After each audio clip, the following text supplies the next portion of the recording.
Shouldn't be a big surprise that movie licensed games are rarely a sign of quality, and this one's no different. Go figure, what'd you expect?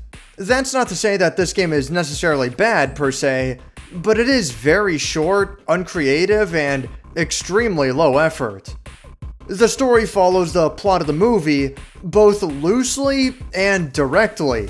What I mean is that the general outline is there. The main character Maverick attends the flight school academy at Top Gun, he graduates, and then joins a mission in the Indian Ocean. All the major plot points still happen, and dialogue is lifted from the movie and recreated in the game. However, the developers never bothered to design any models outside of what is used for gameplay. In other words, all the conversations from the movie are now portrayed as the pilots having extended conversations mid-flight. What the hell kind of maneuver was that? You don't belong here, Maverick. You think rules don't apply to you. What's your problem, Iceman? You're everyone's problem. Every time you fly, you're unsafe. You're dangerous. That's right, Ice. We are dangerous. If that frightens you too much, why don't you go home and pull your covers over your head? Oh, laugh it up, funny man. There's a reason you guys are always second team. Don't listen to them, Maverick. They were potty trained too early. Also, for some bizarre reason, Maverick is completely mute for the entire game, and his wingman is the one who speaks for him. I guess the idea they had was to make Maverick a silent protagonist so the player can immerse themselves better, but several cutscenes are written and acted in such an awkward way, and some of this stuff makes absolutely no sense if you've never seen the movie. Control Tower, this is Ghost Rider, requesting a flyby. That's a negative, Ghost Rider. Too much traffic. Stay in the pattern. What are you doing? Don't do it, Maverick!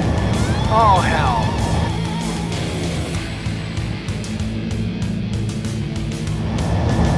What the hell was that? Oh, we're covered with coffee. I want some butts. Oh, damn, it's Viper.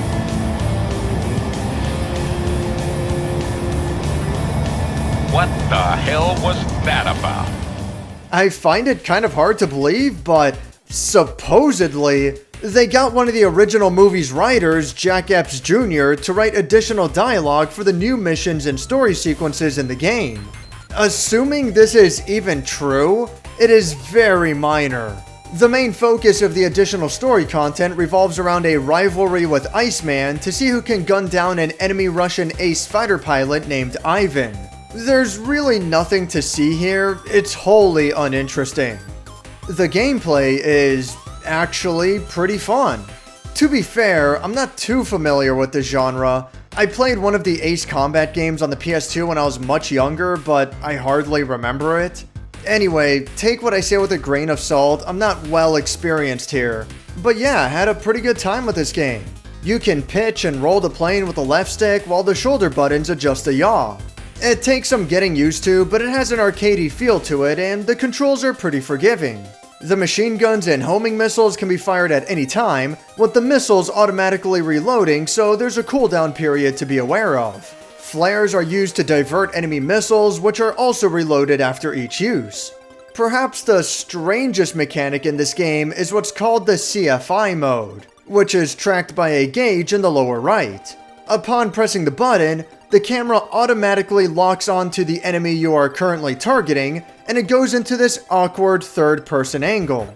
This is used for pulling off tight U-turns and flips in mid-combat, allowing the player to get a missile lock from some tough angles. It is really weird the first few times, but it's pretty cool once you get the hang of it. Missions are usually just kill all the enemies in the area, and occasionally follow the waypoint markers, maybe in conjunction with staying below a certain altitude level. There is a little bit of variety with the enemies. Grounded units include both anti-air machine guns and surface-to-air homing missiles, as well as radar jamming units that render missiles unusable in the vicinity until they're destroyed. There are also larger, slower enemy planes that basically act as mobile jammers. But aside from that, the rest are just a ton of samey fighter jets. Fly up to the enemy, perform some maneuvers, shoot them down. That's the game. There's not much to it. You can choose between a few different planes and a few different missiles, but I feel like it doesn't make a big difference what you pick, and you're probably best off going with the most evenly balanced stats anyway. The way that the machine guns work is weird and kind of hard to explain. The missiles are basically fire and forget. Once you shoot a missile, you can fly away and be sure that the enemy will get hit unless they manage to dodge it. That's fine, standard stuff. However, the machine guns, strangely, work in much the same way. The game offers a predictive crosshair to show where you need to aim for the bullets to eventually land, but even if the enemy clearly leaves, the bullets still reach their target regardless. Furthermore, even if you're hitting a target dead on, it won't count unless you're locked onto it. You can clearly see this when you're fighting the larger jammer planes. You have to shoot out each engine, but it only counts if you target them one at a time. It's as if you're not hitting the target directly, but rather you're hitting the crosshair itself. As long as the crosshairs line up and you pull the trigger, then you're guaranteed to score a hit. But the opposite is also true. The game denies your accuracy unless you're locked on to a specific target. This is clearly some lazy workaround to simulate the delay of a machine gun bullets reaching their target, and it feels awful. Some might call it nitpicking. I mean, the game still works for the most part, but I expect more out of my video games. On the hardest difficulty, enemies are vastly more aggressive and you do not have enough flares to effectively deal with them. If you fly out into a bad spot, then you can easily get shot down in mere seconds. Good work. We caught them off guard. Careful of the dams. We just packed. My screen's lighting up. I don't want to turn to a firecracker. Tracking one incoming. You can try doing a U-turn at the right time to dodge incoming missiles, but the timing and angle required is very strict. Still, this is all perfectly doable with practice, although that final mission is one hell of an endurance. The enemy's health is bloated across the board too, so I would just recommend against this. I mean, I don't recommend the game as a whole, but if you gotta play it, then I'd say to stick with the normal difficulty. I should mention the music too. The rock and guitar, while generic, is pretty faithful to the original movie and is just as fun to listen to. However, I was terribly disappointed that the famous Danger Zone was nowhere to be heard, until it suddenly started up during the final mission. That was a pretty great surprise. And then it tries to loop. The song just ends, there's a few seconds of silence, and then it starts up again. My screen's lighting up.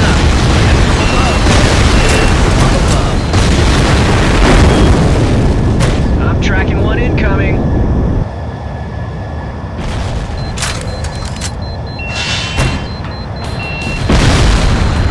My screen's lighting up. I'm tracking one incoming. My screen's lighting up. You're going the wrong way. And like I said, this mission is an endurance. That song is gonna get stuck in your head after a while. It's not even the real Danger Zone either, it's a cover song. Now, for a cover, it doesn't sound too bad, but you're telling me they got the rights to the movie, but not the music that was made for the movie? It's pretty lame. Aside from the main campaign, there's what the game calls a horde mode. It's just a survival against endless waves of enemies, both aerial and grounded units. It keeps going on forever until you're finally shot down. And the song that plays on an infinite loop is Danger Zone again. And that song burned in my head for a week. Anyway, there's not much else to this. Aside from the map, where's this supposed to take place? They never fought at a snowy mountaintop in the movie. Maybe this is supposed to be the Paramount Pictures mountain? That's just weird. Speaking of which, why isn't there a map that just takes place in the sky? Why does everything always need to be relatively close to the Earth? Considering that there are basically only 3 maps in the whole game, they could have at least made an all-sky map for the sake of some variety. It's also really disappointing that there's no landing sequence because that was a big part of the original movie.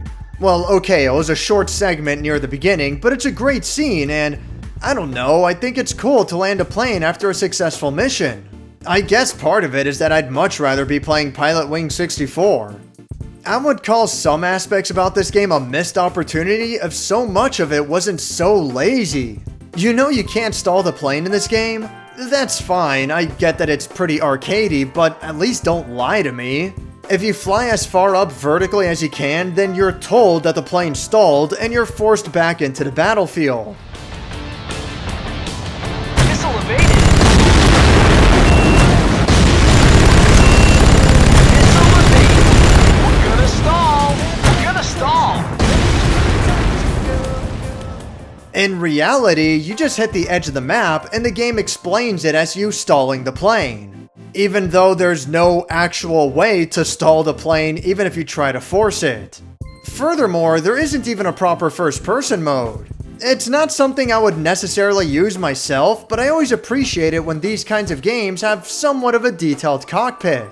Instead, the camera looks like it's mounted onto the nose of the plane. Like I said, it's lazy as hell. I mean, I could almost excuse the amount of content if this was a PS1 game, but not on the PlayStation 3. The multiplayer mode has been taken offline, no big surprise there, although the online leaderboard still works, so that's nice. Not that you should even bother with this game, there's really nothing special here. It functions well enough, it's not a bad game by any means, but I don't feel like it does anything interesting. It's extremely short too, you can probably finish the whole game in about 6 hours, and there's not enough variety to make it worthwhile. Even for a budget title, it's pretty low effort. Your money's better spent just buying one of the Ace Combat games and sticking with that. Thanks for watching my review on Top Gun, and happy 4th of July everyone!